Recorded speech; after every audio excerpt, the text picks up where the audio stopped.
saat ku tak berdaya, kuasa-Mu yang sempurna. Ketika ku percaya, mujizat itu nyata, bukan karena kekuatan, namun Roh-Mu ya Tuhan. Ketika ku berdoa, mujizat itu nyata. Mujizat itu dekat di mulutku, dan ku hidup oleh percaya.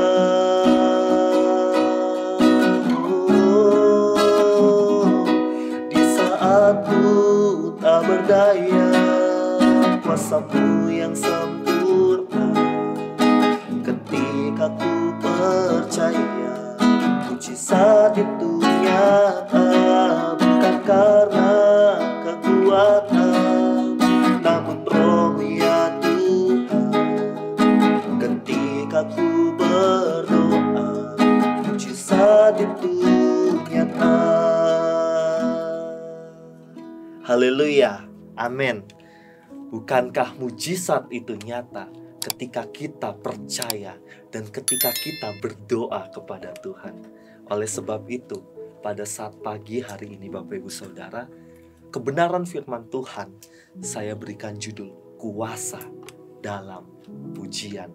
Kuasa dalam pujian yang terdapat di dalam Kisah Para Rasul 16 ayat yang ke-25. Sekali lagi kita lihat di dalam Kisah Para Rasul 16 ayat yang ke-25. Saya akan bacakan ayatnya di dalam Kisah Para Rasul 16 ayat 25. Tetapi kira-kira tengah malam, Paulus dan Silas berdoa dan menyanyikan puji-pujian kepada Allah, dan orang-orang hukuman lain mendengarkan mereka.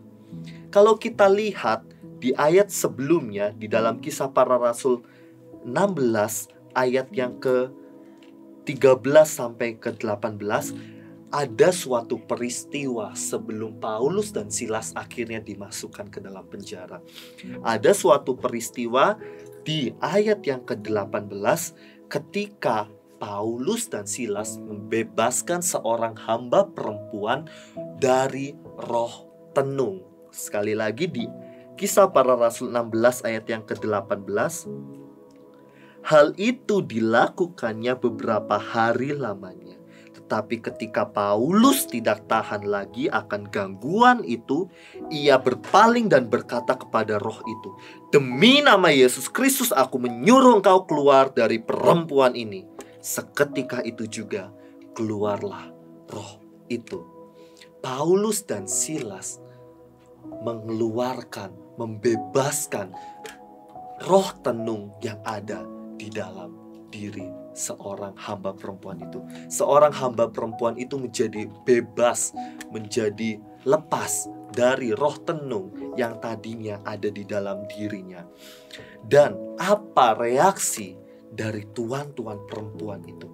Tuan-tuan perempuan itu merasa bahwa harapan mereka untuk menghasilkan penghasilan, harapan mereka untuk menghasilkan keuntungan yang besar, untuk menghasilkan cuan yang besar, hilang.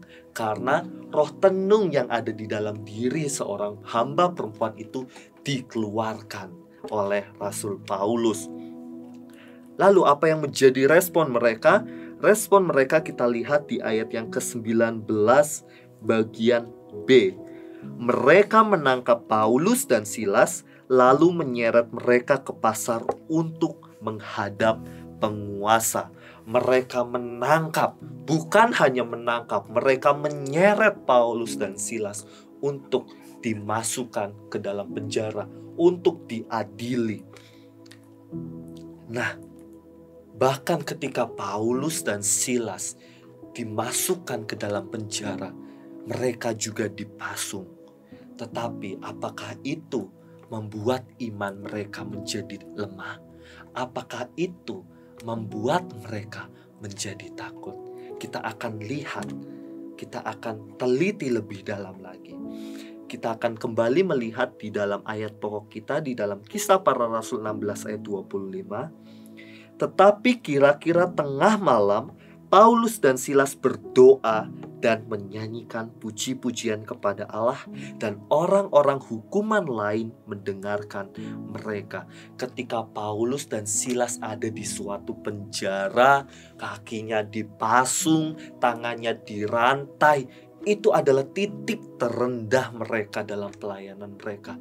Mereka masih bisa memuji Tuhan, mereka masih bisa berdoa. Yang menjadi pertanyaan, bagaimana dengan kita? Kalau kita berada di titik terendah, apakah kita masih sama seperti Rasul Paulus dan Silas yang mau berdoa, yang mau menaikkan puji-pujian kepada Tuhan, atau malah kita menyalahkan Tuhan? Kita sama-sama introspeksi diri kita. Mungkin hal itu menjadi hal yang konyol, hal yang bodoh bagi pemikiran kita. Orang ada di titik terendah ya harusnya bangkit, kok malah memuji Tuhan. Tapi mari kita simak di dalam 1 Korintus 1 yang pertama, 1 Korintus 1 ayat 27. 1 Korintus 1 ayat 27. Tetapi apa yang bodoh bagi dunia, apa yang bodoh bagi pemikiran logika kita, dipilih Allah untuk memalukan orang-orang yang berhikmat. Dan apa yang lemah bagi dunia, dipilih Allah untuk memalukan apa yang kuat. Nah, tetapi Paulus dan Silas memuji Tuhan. Mungkin logika mereka sedang bermain, tetapi mereka tidak dikalahkan dengan logika mereka. Tetapi mereka tetap menguatkan iman mereka, menguatkan kepercayaan mereka untuk berdoa dan memuji Tuhan. Mereka bukan hanya berdoa, bukan hanya memuji Tuhan ketika mereka sedang diberkati dalam pelayanan mereka, tetapi itu dibuktikan ketika mereka dipenjara, mereka dipasung, mereka dirantai, mereka tetap berdoa dan memuji Tuhan. Karena bukankah di dalam 1 Tesalonika 5 ayat 18 berkata, mengucap syukurlah dalam segala hal. Dalam segala hal, saat suka, saat duka, saat senang, saat menderita, saat sehat, walau saat penyakitan, kita harus tetap mengucap syukur. Dan yang kedua, ketika mereka memuji Tuhan, mereka berdoa, terjadi mujizat di dalamnya.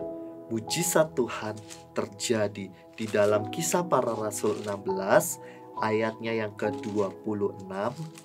Kisah Para Rasul 16 ayat yang ke-26.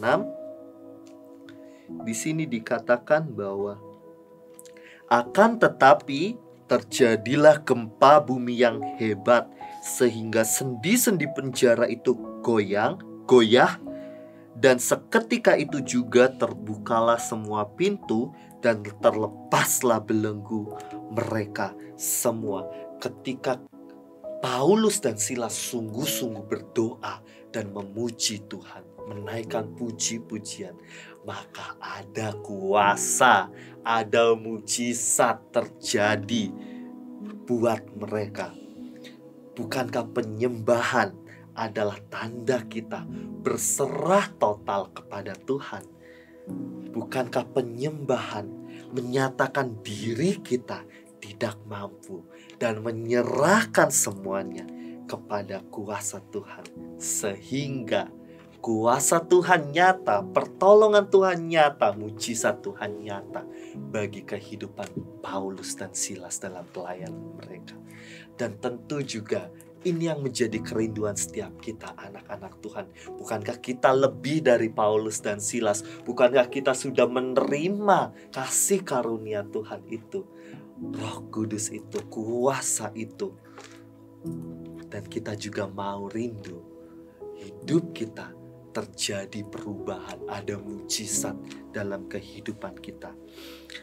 Dan yang ketiga, ketika mujizat itu terjadi, ketika sendi-sendi terbuka, belenggu-belenggu terlepas. Yang ketiga, itu membuat orang lain menjadi takut. Itu membuat kepala pasukan menjadi takut. Mari kita simak di dalam Kisah Para Rasul 16 ayat 27. Ketika kepala penjara itu terjaga, ketika kepala penjara itu bangun dari tidurnya dan melihat pintu-pintu penjara terbuka, ia menghunus pedangnya hendak membunuh diri, karena ia menyangka bahwa orang-orang hukuman itu telah melarikan diri. Ketika memuji Tuhan, ketika berdoa dengan sungguh-sungguh, mujizat Tuhan, kuasa Tuhan, pertolongan Tuhan nyata, itu membuat orang-orang yang di luar Tuhan menjadi takut, membuat orang-orang di luar Tuhan menjadi kelabakan. Contohnya seperti kepala penjara ini. Kepala penjara menjadi takut kalau tahanan keluar, kabur. Tetapi apa yang terjadi? Kita lihat di poin selanjutnya bahwa Paulus dan Silas masih tetap ada di tempat.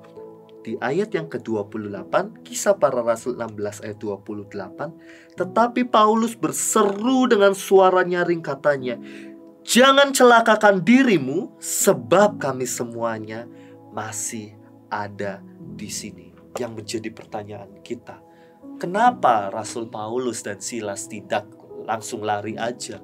Kan sudah ditolong Tuhan, kan sudah dibebaskan, kan sudah dilepaskan, pintu-pintunya udah terbuka, belenggu-belenggunya udah terlepas. Tetapi kenapa Paulus dan Silas tetap menunggu di tempatnya?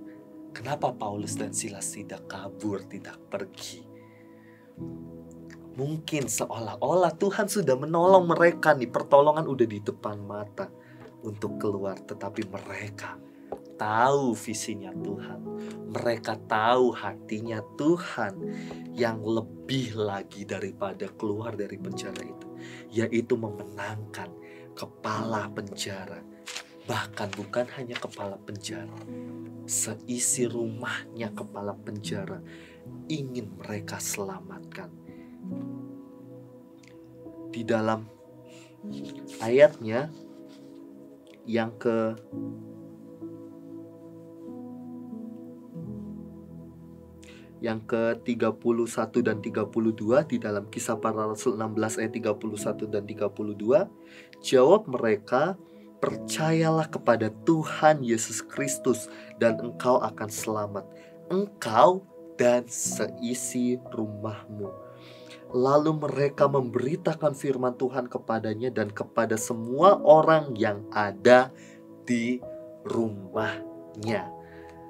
Poin selanjutnya, ketika Paulus dan Silas memberitakan firman Tuhan, memberitakan tentang Yesus Kristus, terjadi pemulihan dalam keluarga kepala penjara. Di ayat selanjutnya, ayat 33 sampai 34.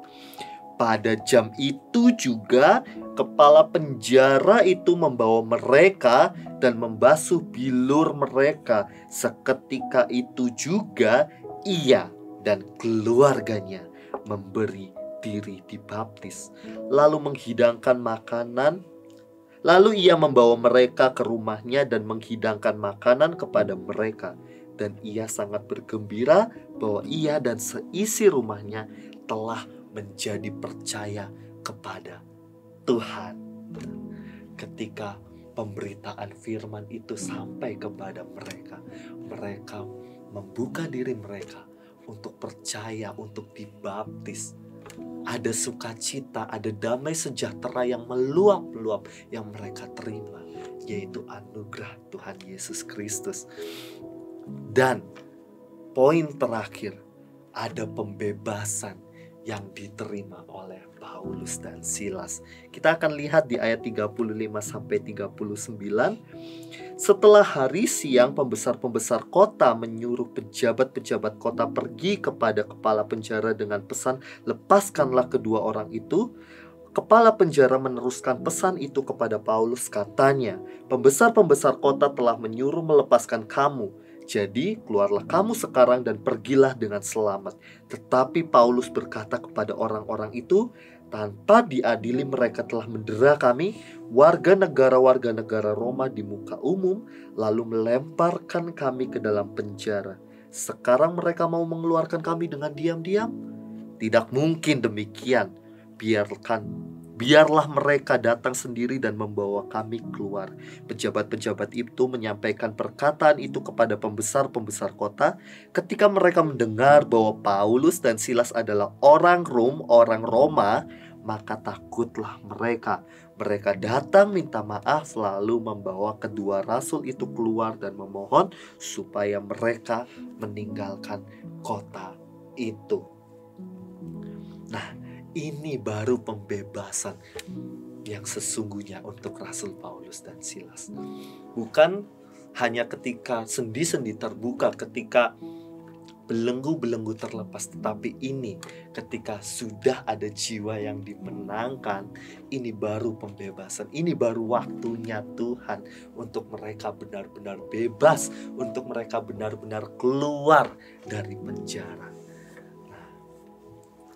Yang menjadi kesimpulan bagi kita pada saat pagi hari ini, ada kuasa dalam pujian. Penyembahan membawa kita kepada perubahan. Sekali lagi, penyembahan membawa kita kepada perubahan. Jangan pernah remehkan penyembahan Bapak Ibu Saudara. Jangan pernah remehkan jam-jam doa Bapak Ibu Saudara. Jangan pernah remehkan mesbah doa keluarga Bapak Ibu Saudara. Karena di dalam penyembahan ada perubahan, ada pemulihan. Bukankah Bapak Ibu Saudara rindu keluarga Bapak Ibu Saudara alami perubahan dan pemulihan? Oleh sebab itu, bangun penyembahan karena ada kuasa di dalam pujian. Amin. Untuk kebenaran firman Tuhan, Tuhan Yesus memberkati.